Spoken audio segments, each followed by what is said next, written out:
A través de la historia aparecieron impuestos extraños con el único propósito de exprimir todavía más a los contribuyentes, un fenómeno que se ha apoderado de reyes, dictadores e incluso gobiernos electos democráticamente. Un viejo refrán inglés dice que en esta vida no hay nada seguro, salvo la muerte y los impuestos. Y la siguiente lista es un claro ejemplo de los extremos a los que se puede llegar para aumentar la recaudación. Winston Churchill alguna vez escribió: "Una nación intentando prosperar a base de incremento de impuestos es como un hombre parado dentro de un balde tratando de levantarse tirando del asa". Aparentemente, el sabio consejo del político británico no permeó como debería entre sus colegas. El extraño impuesto a las barbas. Pedro I de Rusia, mejor recordado como Pedro el Grande, decretó un impuesto especial para todos aquellos súbditos que desearan conservar sus barbas. Para 1698 la tendencia en Europa occidental prescindía de las tradicionales barbas y apostaba por un rostro afeitado. El zar deseaba que Rusia se mantuviera al día con la moda y emprendió una lucha contra las barbas. Empezó por cobrar 2 kopecks anuales a todo aquel súbdito pobre que deseara conservar sus vellos faciales.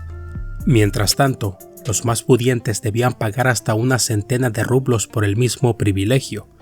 La medida era tan estricta que la policía disponía de autoridad para afeitar la barba a los evasores de impuestos. Cuando un ciudadano pagaba su impuesto a la barba, recibía una pequeña ficha de cobre que le autorizaba a conservar el vello facial. Existe el rumor de que Enrique VIII de Inglaterra decretó un impuesto para la barba, aunque no hay evidencia histórica que respalde tal aseveración. Impuesto al aceite de cocina. Probablemente ningún otro gobernante fue tan estricto con la recaudación de impuestos como los faraones del antiguo Egipto. Para empezar, disponían de un ejército de escribas que garantizaban el pago puntual de los impuestos. Además, el castigo para los evasores implicaba la flagelación o la muerte, y grababan desde el grano que se empleaba en la fabricación de la cerveza hasta el transporte de mercaderías por el río Nilo. El aceite de cocina también tenía un impuesto especial y estaba estrictamente prohibido reutilizarlo. ¿Cómo crees que controlaba el emperador esta prohibición? Efectivamente, los escribas visitaban regularmente las residencias de Egipto para buscar aceite usado. Si lo encontraban, advertían severamente de las consecuencias de volver a hacerlo.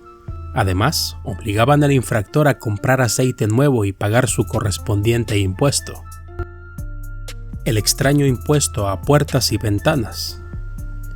El 9 de enero de 1854, el gobierno de Antonio López de Santa Anna decretó un gravamen sobre puertas y ventanas. Cada mes, todos los inmuebles urbanos y rústicos de la República Mexicana debían pagar impuestos sobre puertas y ventanas. En algunos edificios históricos aún existen vestigios de aquella época, pues los ciudadanos taparon sus ventanas para evitar el pago del impuesto. Sin embargo, no era la primera vez que se implementaba el extraño impuesto. En la Gran Bretaña de 1696, empezaron a cobrar impuestos por las ventanas como una forma de gravar a los ciudadanos en función de sus bienes. La lógica dictaba que entre más grande era una residencia, mayor número de ventanas debían instalarse. Por eso, el propietario debía pagar más impuestos que una persona de menores ingresos con una casa más pequeña y menos ventanas. En la teoría esta idea tenía mucho sentido, pero en la práctica resultó un completo desastre.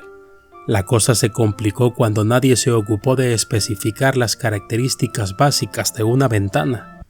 De hecho, algunos británicos terminaron pagando impuestos por un simple tragaluz y otra clase de aberturas que definitivamente no clasificaban como ventanas. La mayoría decidió tapar sus ventanas para evitar el pago del impuesto, pero esto generó un incremento en los casos de viruela, cólera y tifus por la poca luz y escasa ventilación dentro de los hogares.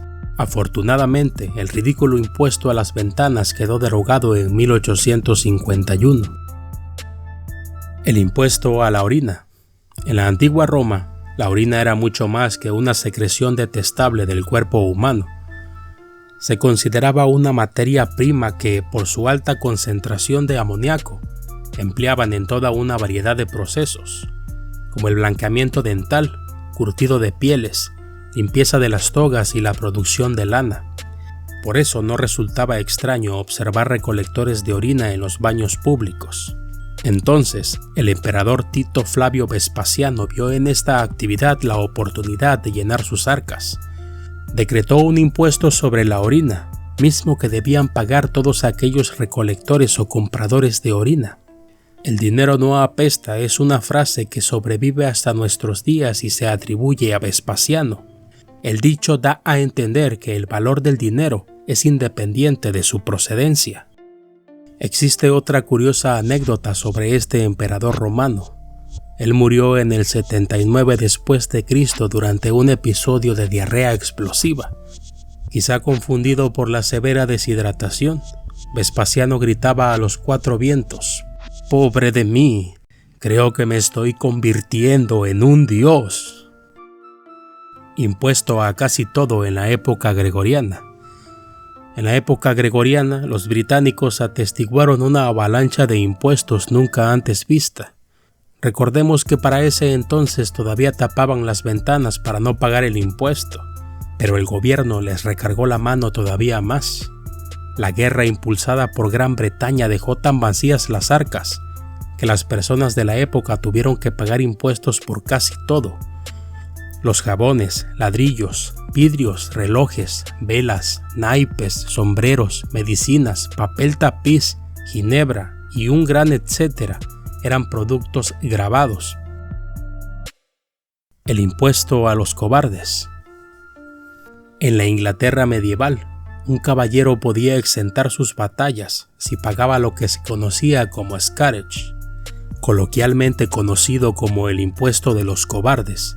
Este pago permitía que el caballero evitara el servicio militar en una campaña de su elección. Juan I de Inglaterra, también recordado como Juan sin tierra, usó y abusó notablemente del scarage. Exigía a los caballeros el pago del impuesto incluso cuando el país ni siquiera estaba en guerra. Impuesto a los solteros. Durante el gobierno de Octaviano Augusto, el primer emperador romano, los hombres solteros se las vieron negras con los impuestos.